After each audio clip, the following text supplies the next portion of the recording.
the best in this sport. Whether you like it or not, learn to love it because it's the best thing going today. Woo!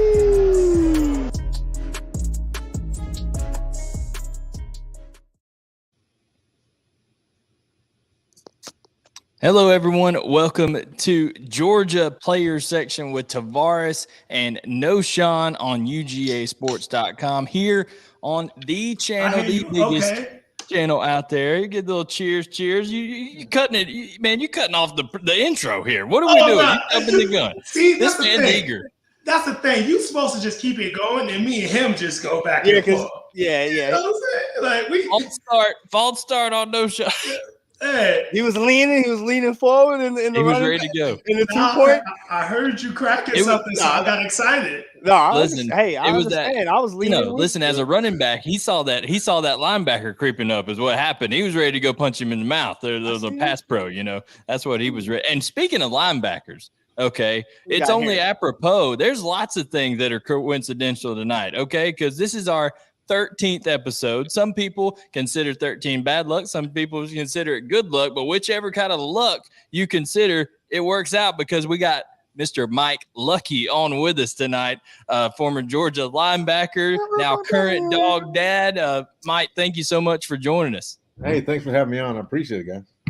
Oh, no, this is great. We're excited to have you on and, just talk a little bit about our whole goal here at Georgia Players Section. Of course, we have two dog legends that join us every week, and we like to bring on former Georgia Bulldogs. So, I know TK and Knowshon have a lot to kind of go through on your career and now the start of your son's career. So, TK, go ahead. Take it away, man. Yeah, man. Obviously, super excited. Lawson is a dog. I've had the opportunity to train him over at Chip Smith's. Yeah, it was awesome. He walked up to me. I was training some college cats. He was probably a sophomore maybe, and he walked up to me and was like, "Yo, can I train with y'all?" And I was like, "Man, what? You got some feet?" And he jumped right in there, right with them cats, and I was like, "Oh snap!" Yeah. So ever since then, man, I've been tuned into him. But my first question: when did that start? When did his love for training start? Because a lot of kids, you got to pull them in to do extra. Lawson was in there every time I was in there, Yeah, I will say this. Thanks for working out with him, too. I know he's mentioned you several times. But it probably started about the time y'all boys were on the field back a long time ago, hitting the soldier boy on the sidelines and everything. But I didn't forget that. But the thing is like, with me playing – and his uncle's playing, like it's always been a big football fan, particularly with the University of Georgia. And I wish I could take more credit for it than I probably should. But like Lawson's he's always been a driven kid. I remember just having conversations with him, kind of growing up again, coaching the teams and things like that. I think I have a unique perspective on it because I kind of know, what good looks like being around so many good players. In my time at Georgia. And I would always tell him, say, look, man, football is one of those sports. It's an effort sport. I mean, of course, you got to have the size, you got to have the talent and things like that. But if you put the effort, you put the work in, you're going to reap the benefits of it. It's one of the things I always try to harp on with him. And I remember busting into his room one night because I hear this clinging sound, right? And what's going on? I thought somebody was trying to break into the house or something like that. Not. And then when I walked into the room, it was a few degrees warmer. So I could tell he had been working out for a while. But this dude is in here probably 11, 10 years old, doing body squats and sit-ups and things like that. And I was like, okay, we got something to work with here. So yeah, no, 100%. I mean, I tell them all the time, like, this Lawson is what you want. He's a football dude. He's a football player. Like, he likes to block.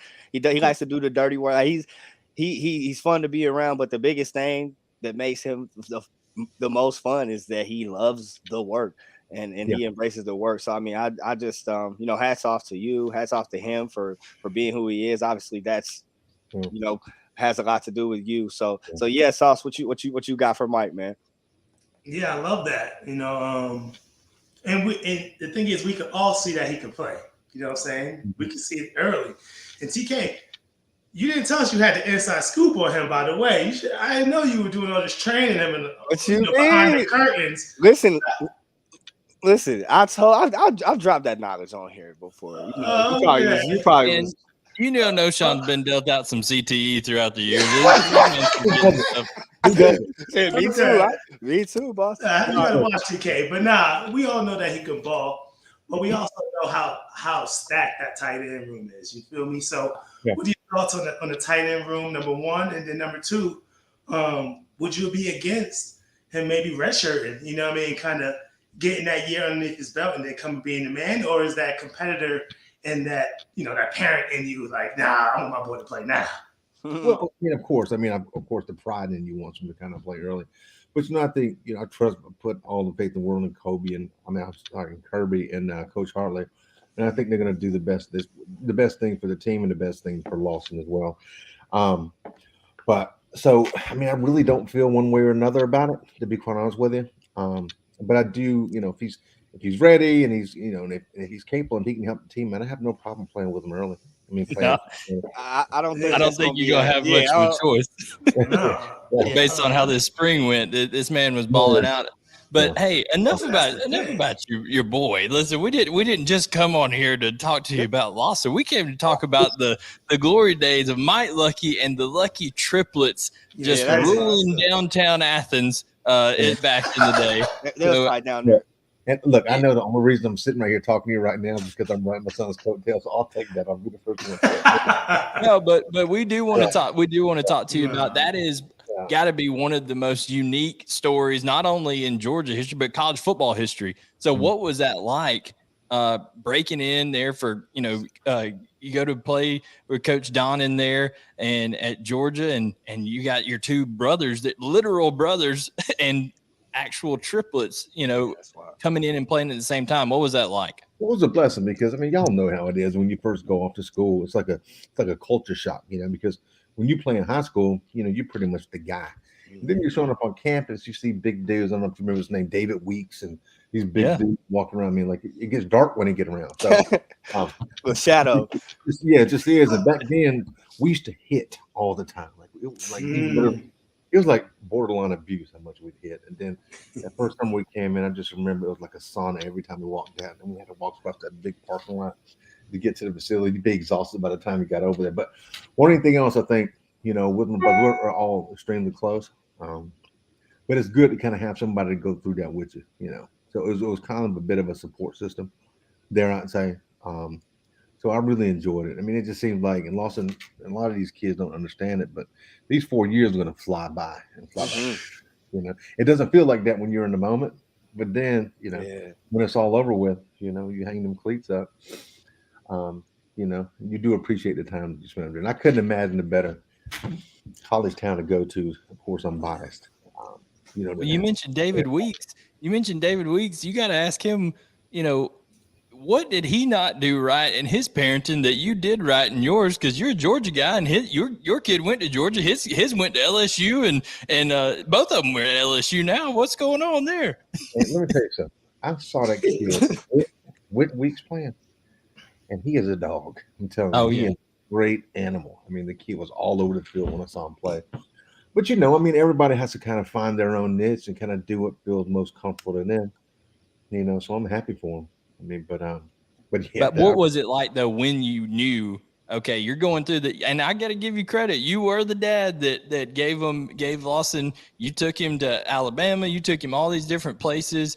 But at the end of the day, when he said, "Hey, Georgia's where I want to be," what was that moment like for you as a former dog? Well, here's what I didn't want to do. I didn't want the decision to be mine. Not to say that it would be, because that's kind of takes some credit away from Lawson, because he's a very mature kid. And he's more than capable of making his own decision on where he wants to go. However, I didn't want him, because, you work so hard, you want to take those trips because you only get one time to do it. You get one time to take those trips and get exposed to different parts of the country, different programs and things like that. So what we did, I said, let's lay out pros and cons. Let's talk about pros and cons for each of the different places that, we went to go visit. But I don't know if y'all could hear that. I got people chiming in.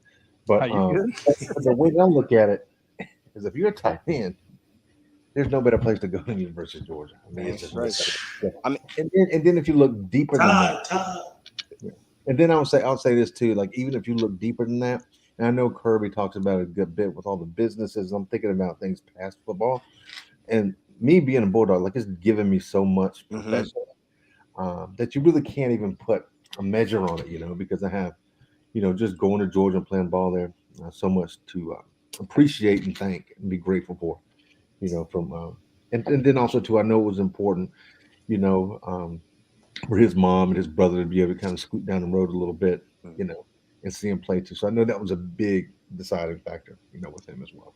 And plus, it's Georgia. What you gonna do? The dog. Yeah, 100%. My dog Joe Cox couldn't reel y'all in over there, Alabama. Joe was a good dude. I really like Joe. Joe is that dude. He has such a bright future. I'm telling you that he's on it. I like him.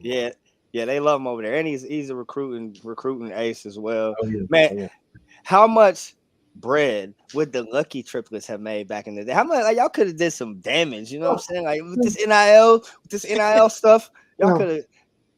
I mean, but here's the thing, though, right? I mean, like I thought we were all good players, but Lawson. I mean, he has that size we just didn't have. We were real scrappy, real gritty kids, So I don't know to answer your question. I mean, it'd have been nice to have that option. I'll tell you that. Yeah, y'all could have did some cooler commercials, bro. Oh yeah, they could have been fire out there for sure. Hey, look, I'm not hard to find. Yeah. Tell them I ain't hard to find. We can run it back for sure.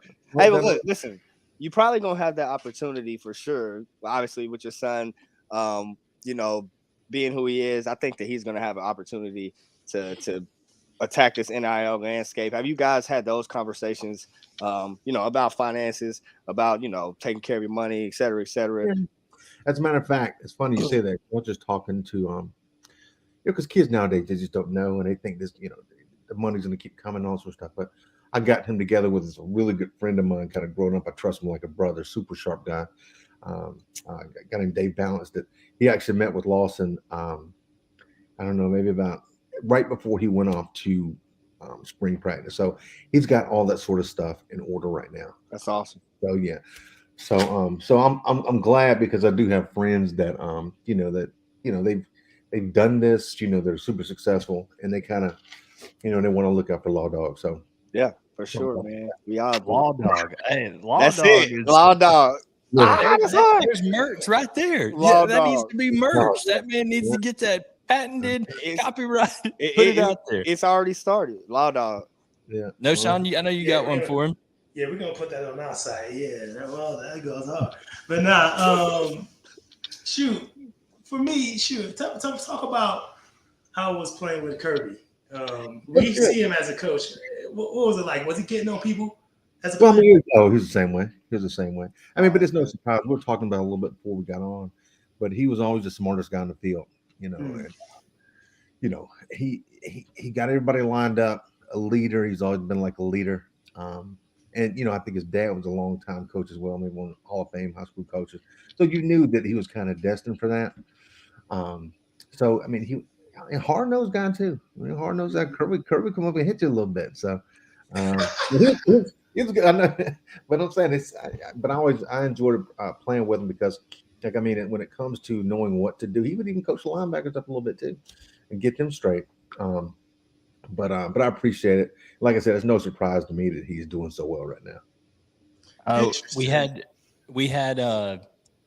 who was it? We had Michael Bennett on a couple weeks ago, maybe last week, and he told us that Coach Bobo, as a coach, like to chirp a little bit, like to talk. Did Coach Bobo talk that smack when y'all were playing against each other in practice and stuff like that? Was he giving it to the defense? He's always been the same way. He'll bump them gums sometimes, but it comes from a good place. Super sharp guy as well. That's why, it was unfortunate to lose Coach Monken, but at the same time, when I knew the reins were being handed over to, to Bobo, I knew he'd do a phenomenal job. He's always put up a lot of points. Super sharp guy. So, yeah. Favorite memory of Coach Donnan while you're in Athens? You got a Donnan story for us? It's just, I just remember, he would always say the same thing after practice, like when we had a long break or something like that. I'm watching him on his other podcast.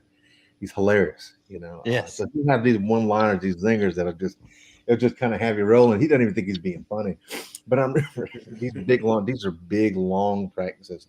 And he would always say, no, this is one of 3-hour deals when you scrimmage in the whole time to go to the stadium. But he'd say, we better have a Ben-Hur practice. I never knew what the hell he was talking about when he said that.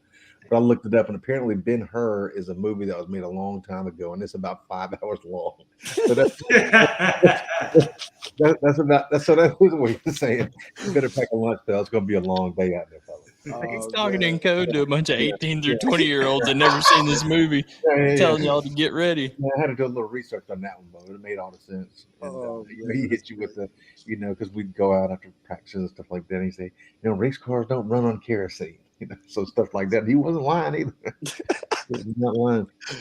Oh, great stuff. TK Knowshon, you got anything else for Mike? Oh no, man.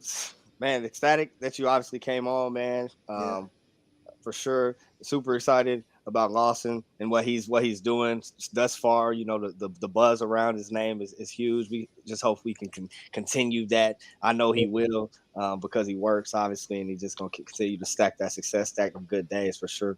Yeah. Well, I appreciate it. Thanks for putting that work in with him too a while back. Oh, yeah. No, 100%, man. Shoot, anytime he need me, he got me. Absolutely. What's the handicap? I always got to go with that. I always ask that. What's the handicap? You play some golf? Oh, no, I'm a hacker. No. So, you know how golf is a funny sport. You go out there and you hit them pretty good sometimes. Mm-hmm. But on dating right now, it's kind of like I went out there and I really embarrassed her because I was ricocheting it off the little machine. And then you try to look around, like, did anybody just see that? I need to take some lessons. That's one of the things I want to do this year, kind of get into it. Because one of the things I would like to improve. We all want to improve that for sure. It's a tough game. On a serious note here at the end, we know that you have another son, a younger son. His name's Cannon. He has a disability that he has, and Lawson has been pretty vocal about how much it's meant to him. Kind of his brother kind of going through this process with him, all this kind of stuff. I just wanted to give you an opportunity to talk about that. Yeah, well, I mean, like Cannon, he has like a rare disease. It's called FOXD1, and it's so rare. I think, I don't know, maybe 300 people have been diagnosed with it, but it just kind of came out of nowhere. But he's everybody's little hero in the family. We all rally around Canny. He's such a tough little kid. I mean, could you just imagine not be like if you're something itches you can't express, or if you're sick you can't say, hey mom, my stomach hurts or my ear hurts or something like that. But he's just handled everything in stride. Just such a tough, gritty little kid, And Loss has been, so great with him and his middle son Carter as well. And his mom is just a great mom as well. So, she does a great job of caring for him. I know his grandparents are in town, so he has a big support system around him. But he just, I can't wait for you all to maybe see him in Athens. But he's he's a little kiddo you just love to root for. I'm sure he'll be at games, and we'd love to get TK Knowshon over there with him. Get to hang out with him. Yeah, 100%. We gotta do that. Absolutely. Well, Mike, we are greatly appreciative of your time. We know you guys are busy and everything, so we appreciate you coming on, and we're looking forward to hopefully getting caught up with you again, maybe before the season, and of course watching Lawson as he begins his Georgia career here. Absolutely. Thanks again for having me on. Yes, thank you. Thank you. All right, that was Mike Luckie. Wait, you good, man? Just gonna say go Dogs. Oh yeah, you got it. That's the sign off. That's the sign off. Thank you, Mike. Appreciate you. That was Mike Luckie, former Georgia linebacker. Father to who is all expected to be the next guy in the tight end TEU over there at UGA. That's what it is. Guys. That's what it is. First of all, so against a red shirt. There's nothing wrong with a red shirt, all right, fellas? But I'm just saying he's not going to be able to red shirt. Why not? I'm just saying why? Because he's going to be on the field. Red shirt is good. That's the thing. We got weapons out there. I mean, yes, we would love to have him out there, but we don't have to waste that bullet right now, dude. I mean, well, we don't. Georgia does so much 12 personnel, Knowshon, that it's just inevitable. Like, he's gonna play. Yeah, you got. I'm just saying, I like to sometimes hold something in the back pocket. Go ahead. I feel it. The red shirts aren't bad. Obviously, you got red shirted. You kind of forced my red shirt. Yeah, see, he always. But you know, they ain't bad. But I mean, yeah. That can be a blessing in disguise for sure. I agree. And, to the point here in the comments, Andy Stowe said he's probably a 3 and done anyways. Lawson's probably there for 3 years in Athens into the league. I mean, the boy cold, man. Like, I'm telling you, I didn't want to, boost Pop's head up. You know what I'm saying? He already he know how good his son is. But bro, his feet, y'all been reading about it, but I'm telling you about it. His feet are this real. Guy came into high school. I mean, this guy came into January at Georgia, 6'3", 240 pounds. This guy is, I mean, that's a freak in high school. Like 18 years old. It's ridiculous. That makes no sense. He's just gonna get bigger and better and stronger. He played basketball? I don't think so. No, I don't think so. I don't know what other sports he played in high school. Over at Norcross. I don't think he played basketball. No. Yeah, we would have to hit him up on that. But guys, that was great. Another great listen. Where else are you going to find David Pollock, Matt Stafford, Ben Jones? Nowhere. The phenomenal AJ Styles. I mean, the list goes on and on. Michael Bennett. Just so many guys. And now Mike Luckie has joined us. So that's why you are here. And, of course, you're not going to find TK and Knowshon anywhere else either every single week. So we appreciate that. Guys, it is all the more reason to be subscribed to the UGA Sports channel. It's up over 36,000 strong now. That's because of you guys. So hit that subscribe button, turn on notifications for when Coach Donnan and Roddy and everybody goes live, when Paul and them go live on Sundays, and of course when we go live and the recruiting show on Monday night. So we got a lot of content. What? I'm in my hype zone, Knowshon. What are you doing? What are you saying? Nobody going off. He's going off. I just be blurting stuff out sometimes. So you gotta just roll with it, Brain. Stop being Knowshon's got Tourette's over there. What's it going? You gotta stop. It's gonna happen. You see how TK don't even just change. His face don't even change. He's just chilling. Oh man! So I'll say what up out there on the chat. I see everyone out there on the chat. I love it. We got to do a shout out real quick. Yeah, bro. We got folks in here from Omaha, Nebraska. Swainsboro, Georgia. About that hat though, yeah, you got the wrong hat on for sure. This is the nice one. I kind of rock with that Zags hat though. Oh yeah, go Zags, go Zags.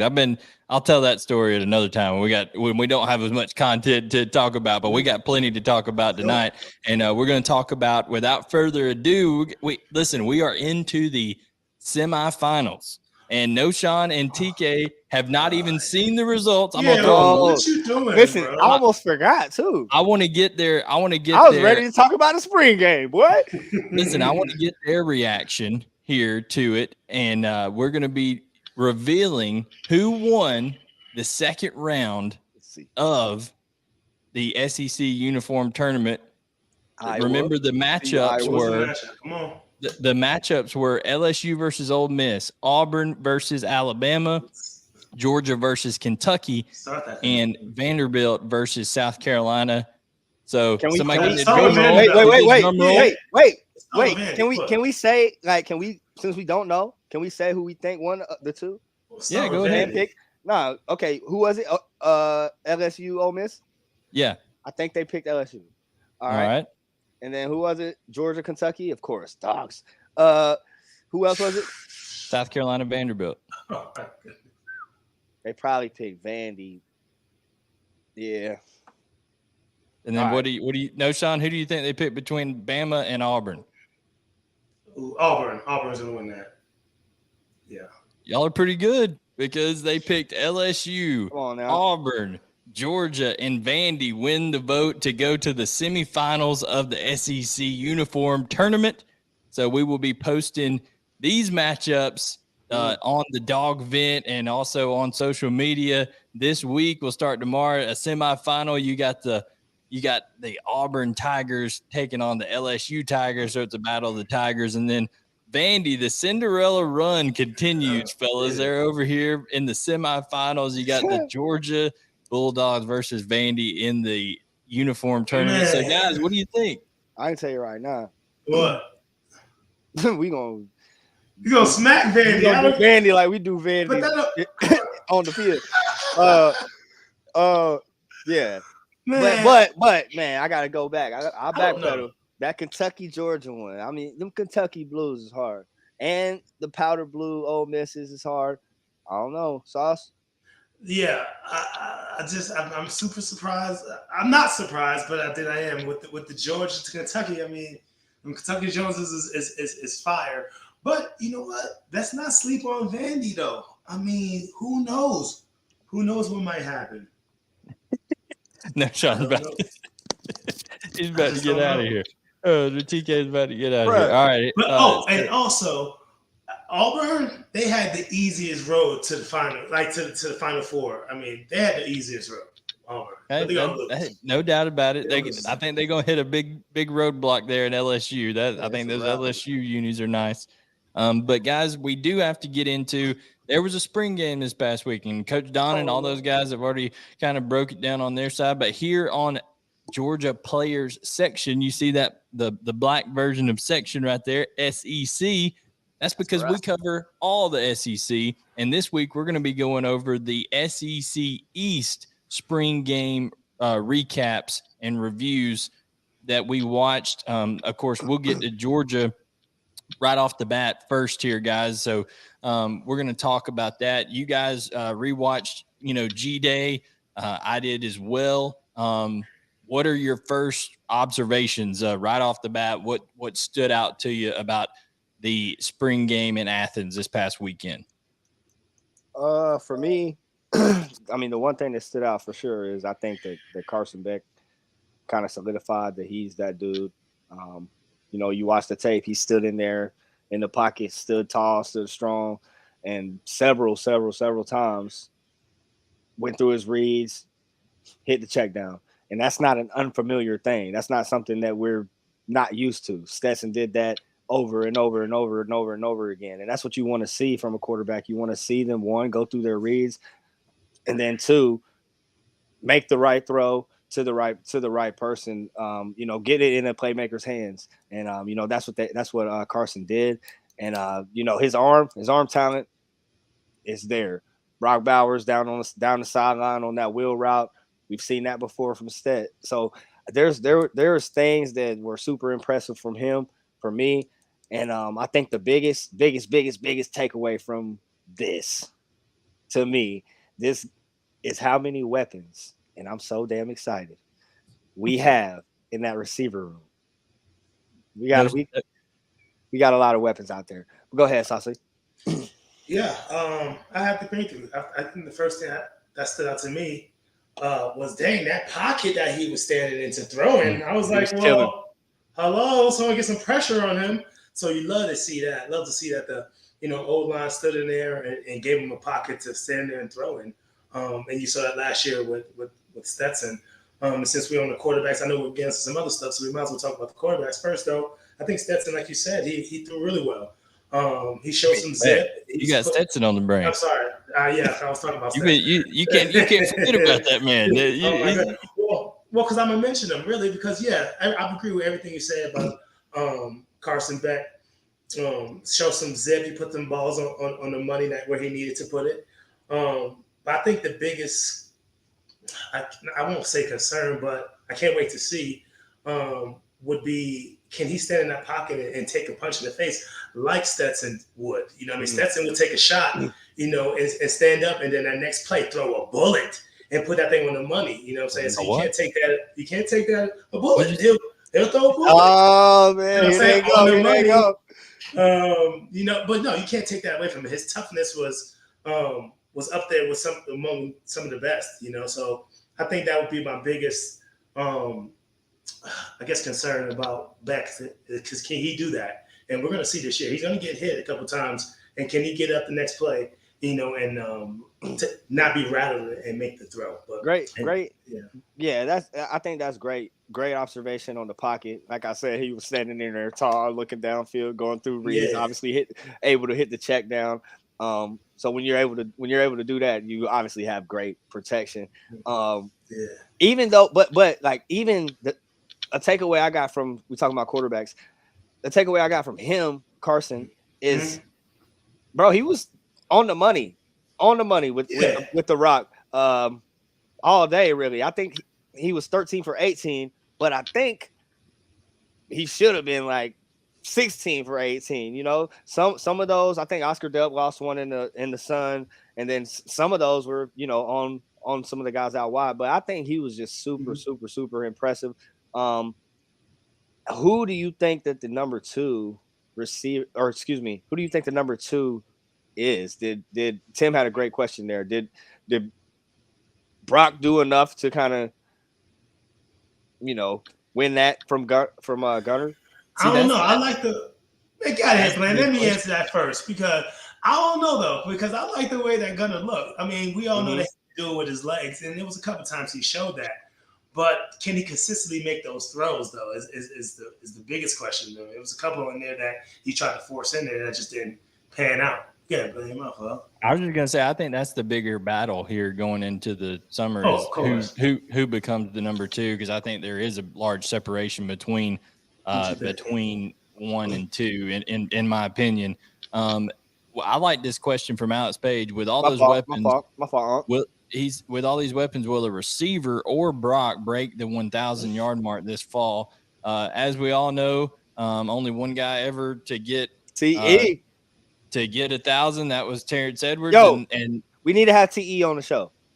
Hey, I'm all for it. Just all right. Dial him up. TE. All right, I got it.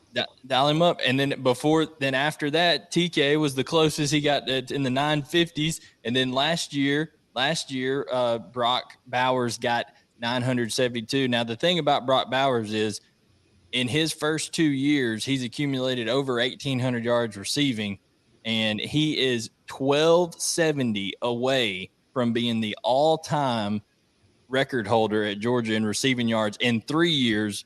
That's compared to what Terrence Edwards did in 4. So Brock, if he has a huge year, if he sets the all-time record and goes over 1,000, gets to 1,270, he's Georgia's all-time leading receiver ever. Whether he makes it or not, guys, that just shows you how much of a freak Brock Bowers has been during his career at Georgia. Listen, that's I mean, we talk about it all the time. Getting a stack is hard in our league, and yeah, I mean, hats off to TE for doing it. But shoot, like Brock, he might get it, bro.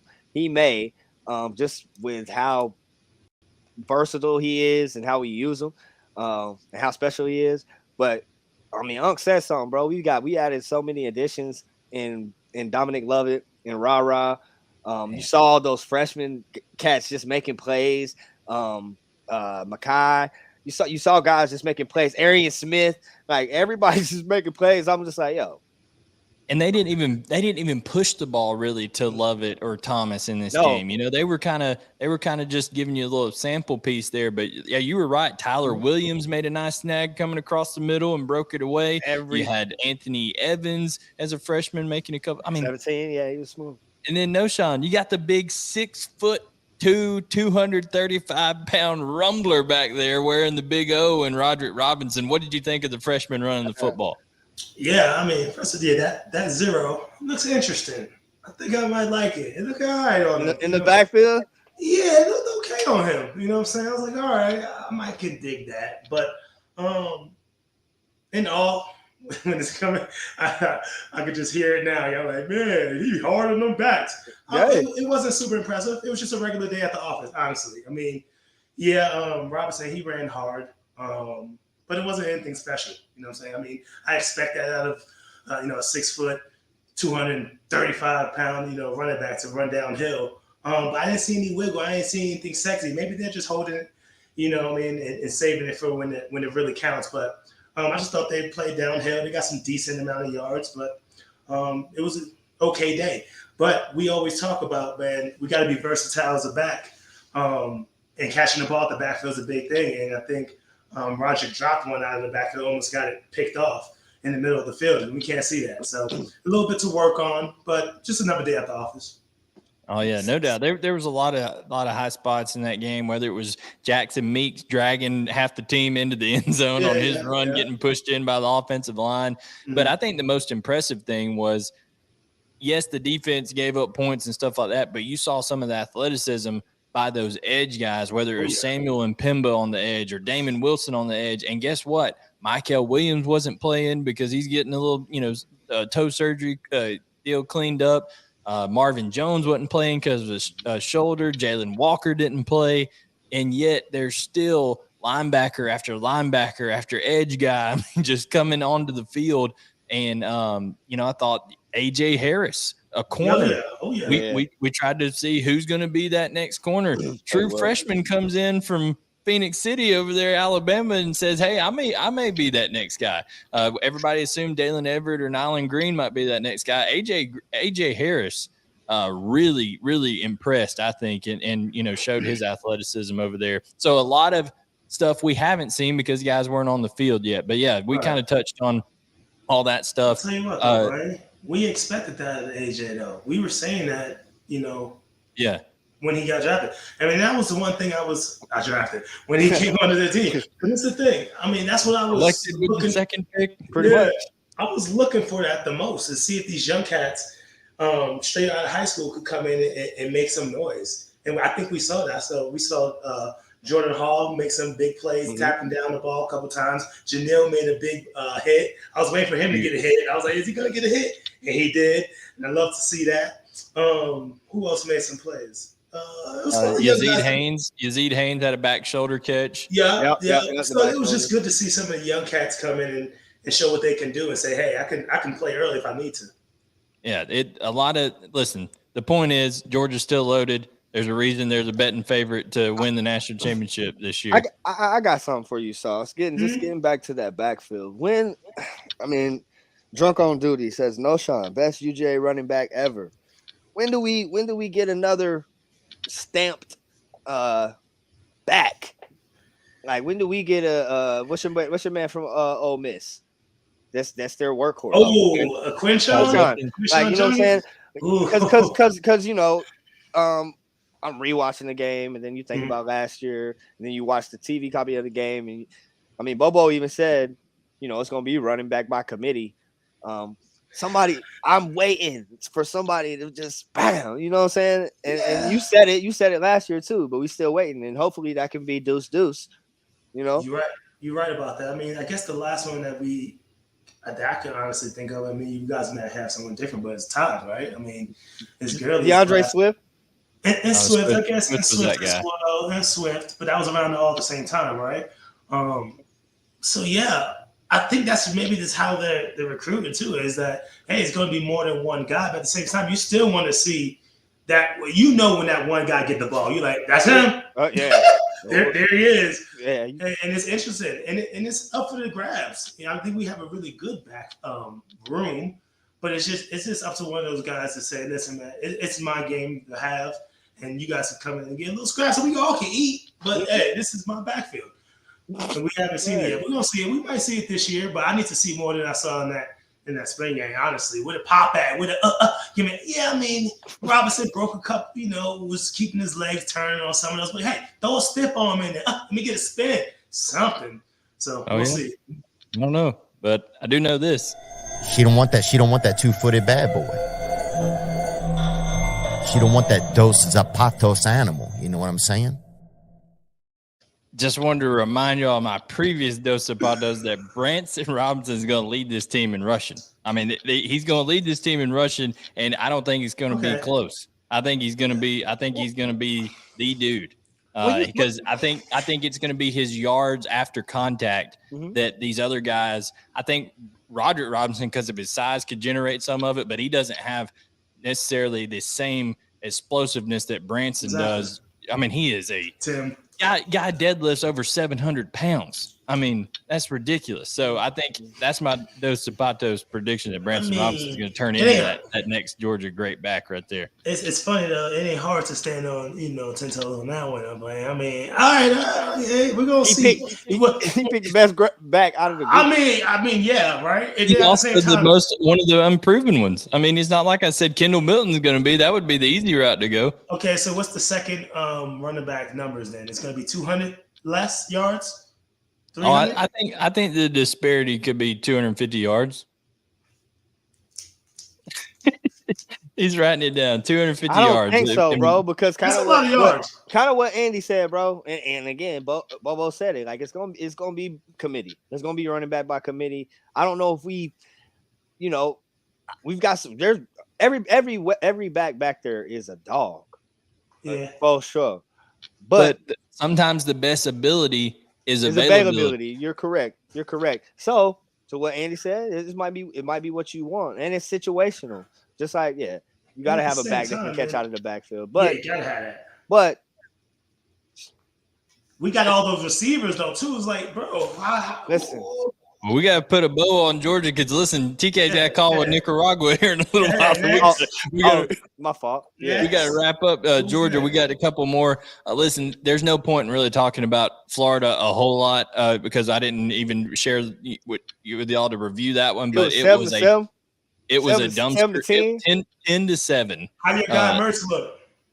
10-7 and Graham Mertz and Jack Miller, they both struggled. I ain't watched the biggest, I didn't tell y'all about that. The biggest thing, the biggest thing that I got to show you is what Lane Kiffin did. Okay, did y'all see our man Kiffin during the game? No, and he's already. He hadn't deleted it. Let me share this with you. Lane Kiffin is not one to, he's not one to. He just doesn't care. Like he's going to come out, he's going to have fun, he's going to say what he's going to say. He doesn't take himself too seriously nowadays. But I'm going to save this tweet right here and pop it up on the screen.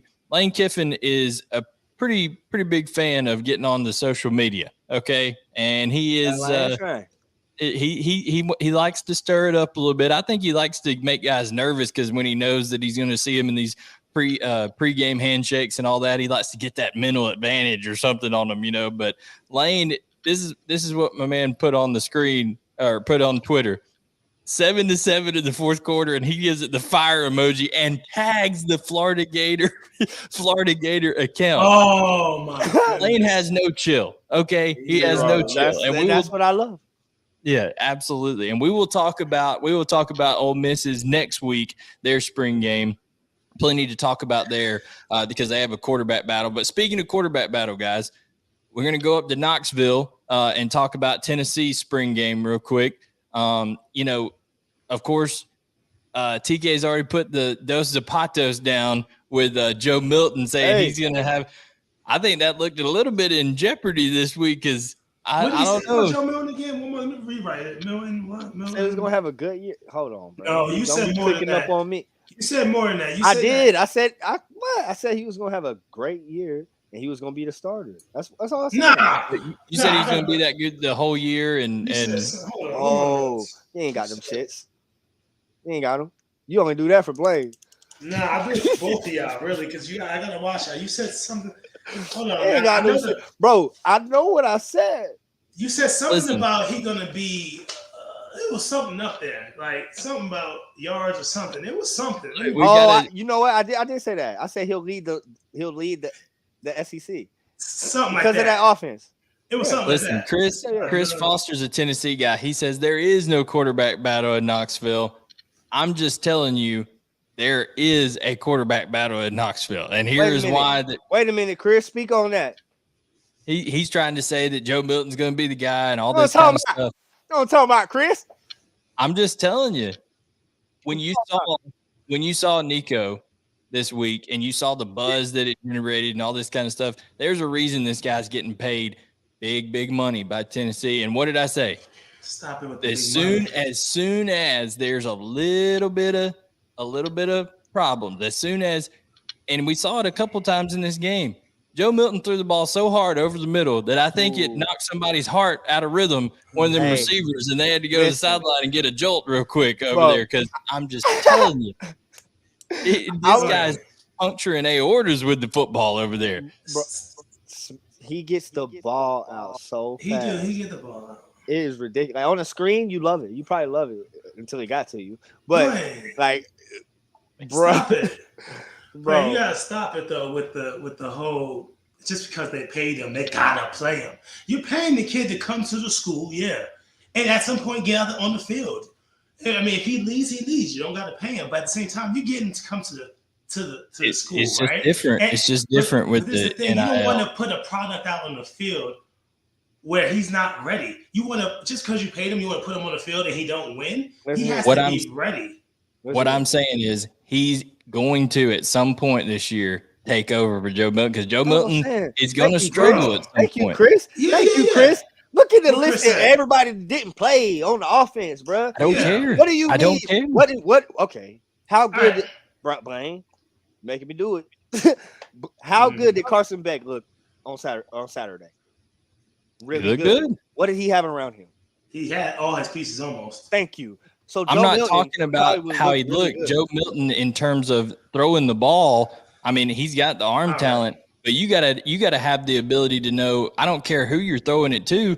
If it's 10 yards away from you, you can change the velocity of that ball a little bit, make it a catchable ball. You know what I'm saying? Man, look, the ball that punctured Buddy's lung, somebody gonna catch. One of them boys gonna catch that. But listen, Catty, you first. Y'all go ahead. Go ahead. Well, no, that's what I was gonna say. I mean, Milton. I don't think Milton. He looked that good. I mean, he didn't look that great out there. Yeah, he made some good throws. He has an arm. We all think he has an arm, right? But he didn't look perfect. But to think that Nico is going to come in and take the job at some point, I think he's just a little bit – he's raw right now.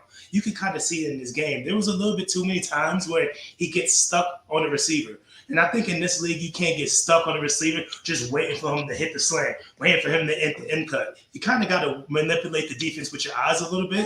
And I think he's very young, and he has to develop that with reps. And I like him though. I mean, I wrote in my notes. I love how he looked out there. I just think he needs more reps just because of those little instances. And he can run, but honestly, I think if there's a guy that's gonna maybe take the jump before him because he's so raw, is Gaston Moore. I like Moore, man. I like the way he looked out there. I think he made some really good throws there in the red zone. He put him on the dime and got scores on the board, and he showed he could do it with his legs a little bit. So I think they would kind of give Moore a shot before they did Nico. Nico was like, all right, this is our last resort. Let's go Nico in. You think they're going to put him in just because of the money. But I'm looking at his game, right? Here's what's I'm telling you. What y'all don't understand is what Lane Kiffin has said the whole time. He said, if this NIL continues to go the way it is, where people are getting paid big money by boosters, at some point, but at some point, the people who control the purse strings are going to end up making the decisions. And no matter how much, if Tennessee, which I don't think Tennessee will have as good of a year this year as they had last year. And when that starts you get a little bit of heat, little bit of heat there and start saying, oh, well, the expectations aren't well. If Joe Milton, doesn't do as well early on because he, had Hendon Hooker who balled out last year, people are going to start chirping. And those people that are writing the millions and millions of dollars worth of checks over there. Now you're going too far. You let it go last week. Stop it. Yeah. They're going to be. You can't put a product out there that's not ready, though. Okay, I understand where you're coming from, and I can understand that people. If Joe Milton wins the Heisman, then it's fine. If Joe Milton's going out there and balling out, then that's fine. But I don't think he will the whole season. No, I don't think so either, right? But I don't want to put a product out there that's not ready. I think we didn't see, and this is just, I don't think we saw a Tennessee offense in its entirety for sure. Because I think their offense, I think their scheme, Josh Heupel's system plays to a Joe Milton. We're going to run these 4 verts. You throw that bit as far as you can. Don't throw it out the stadium and let Squirrel White run under it. Bro, I think. Squirrel White's going to have to be the one to run under it. Yeah, for sure. I think, bro, I really think if they get the defense handled because you got the backfield. We didn't even talk about the backfield because they didn't play. Tennessee, I will give Tennessee credit. And Knowshon, we talked about this. Those running backs are strong. I mean, and they didn't even play. Their best running backs weren't playing, but I was impressed with the guy like Jabari Small. Jabari Small didn't play. Jalen Wright didn't play. Nope. But Cam Seldon, Cam Seldon looks nice, bro. I like Deshaun wasn't it? Deshaun Bishop. I think the reason why I like Cameron Sheldon, I like his versatility, man. They put him out wide a couple times. He caught the ball. So I think that's a really great weapon to put on a DB, a smaller DB. But his versatility is really great. So yeah, that backfield for probably a couple years to come is going to be great. Put Chris's question up there as well. He said, so if Carson, here's the difference. Joe Milton hadn't won a national championship. Stetson did the year previous, and he won it in the fourth quarter. There's the difference. I mean, that is the difference. That's why they stuck with Stetson last year in any kind of still winning games. But so for real though, just because you pay a guy, you put him on the field just to lose? Or do you wait? Yes, you got into your school with paying them. I didn't say you were going to start game one. I know that. Hello. I'm just asking. You play to win the game. I'm telling y'all. This changes the game. This changes the game because nobody's been paid like this. We understand money talks in every aspect of the world in anything you do. Money gonna talk, bro. But if you want to win the game, bro, like if you're not gonna put him out. They ain't gonna be like, hey, man. No, if Joe's undefeated in November, they ain't doing that. Then they ain't doing it. But that's not going to happen. Tell me your thoughts on Gaston Moore, though. Gaston Moore's a walk on. He just knows the system. He's been a guy that knows the system because he was at UCF with him. I get that. They don't give him a chance now, never. So why is he there? He might as well go ahead and transfer. There's a little bit of a hurdle there. There's about 8 million hurdles that are preventing him from getting that spot. Well, yeah, I can see that, but he might as well just go ahead and take off, honest, because I think he can play somewhere else. Yeah, I mean, he certainly looked good. And listen, in the transfer portal, that was big for that kid. The transfer portal era, that's big for him to show, hey, I can ball out, I can do this kind of stuff. Yeah. And it helps him have depth. But Tennessee's biggest problem is, are they going to be better on the back end on defense? Blaine, sorry. Yeah, well, O-line that did not look shaky to you. I was like, oh my goodness. I'll tell you who O-line looked bad. We'll talk about it in a second. Yeah. DK got about 8 minutes, and we got to get South Carolina in. Yeah, I know it.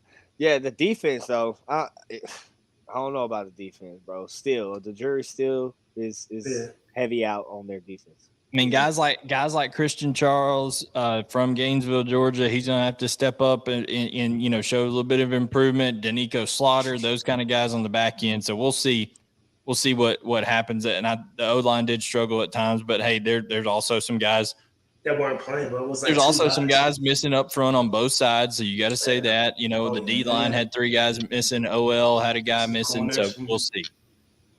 We will see. Now, South Carolina.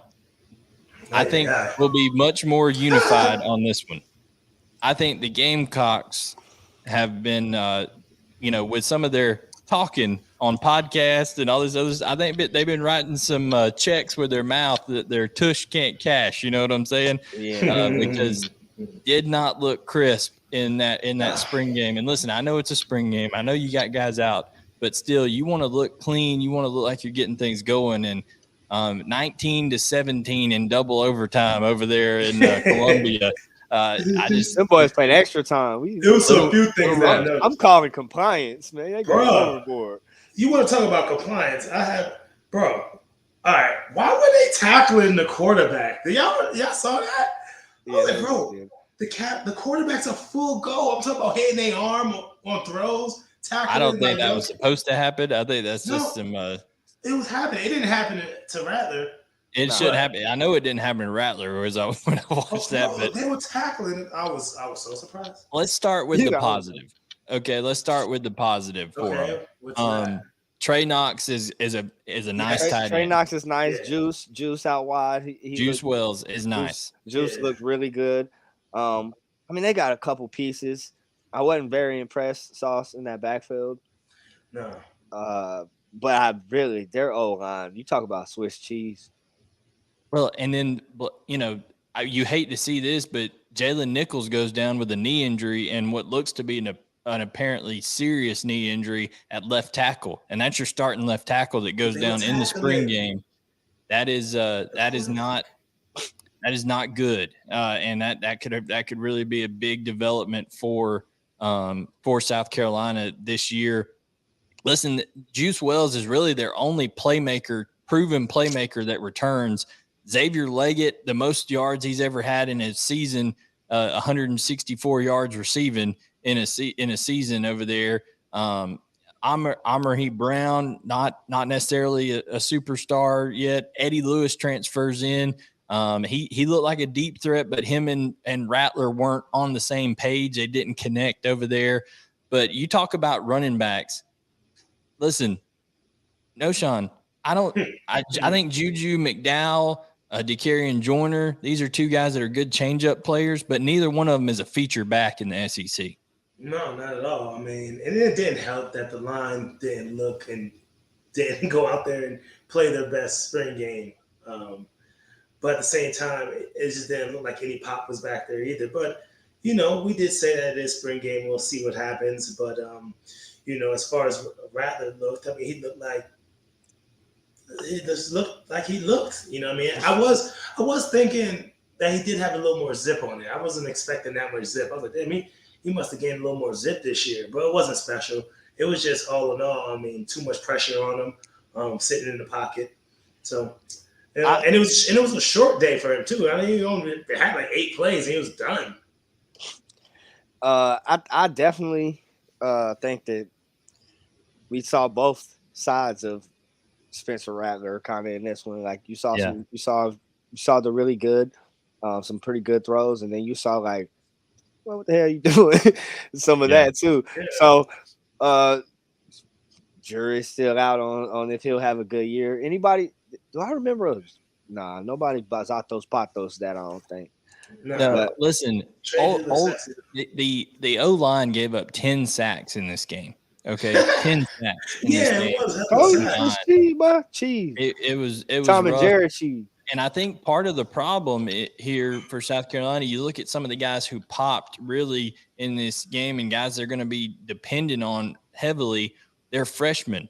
Jalen Kilgore, Grayson Howard, both guys from inside the state of Georgia are going to have to play early. Stone Blanton, he's going to be a guy on the inside, especially if Mo Kaba is not back from his knee injury from last year. We'll see how he does. Tonka Hemingway, he's kind of coming back up front to see if he can do some things. They have a little bit of experience up front, but it's going to be a lot of young guys that they're freshmen. They're counting on to kind of come in and supplement these holes that they have, especially with the 2 corners they lost to the NFL. Cam Smith's going to be a high draft pick. I mean, so it's going to be interesting to see how that all plays out. But TK, I know you're about to have to run on and handle some business here. So what do you got for us as we sign off here? What do you got for the people?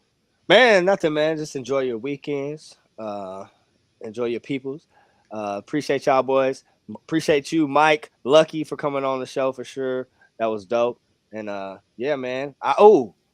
Boy, I was balling today on that course, Sauce. What you hit?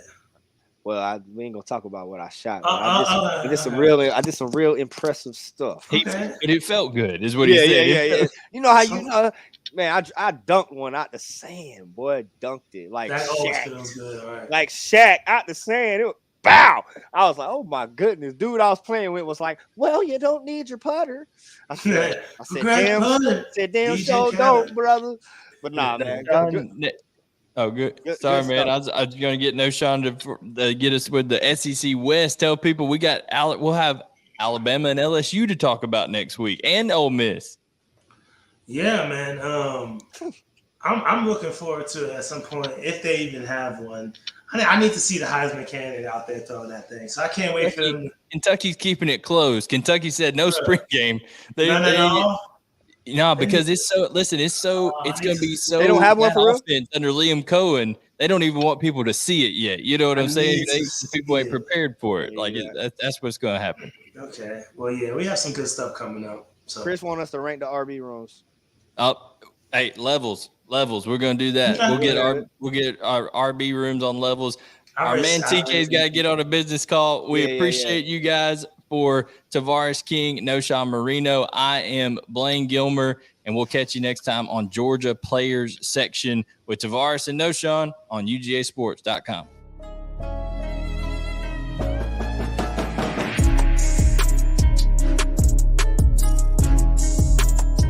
The best in this sport, whether you like it or not, learn to love it because it's the best thing going today. Woo!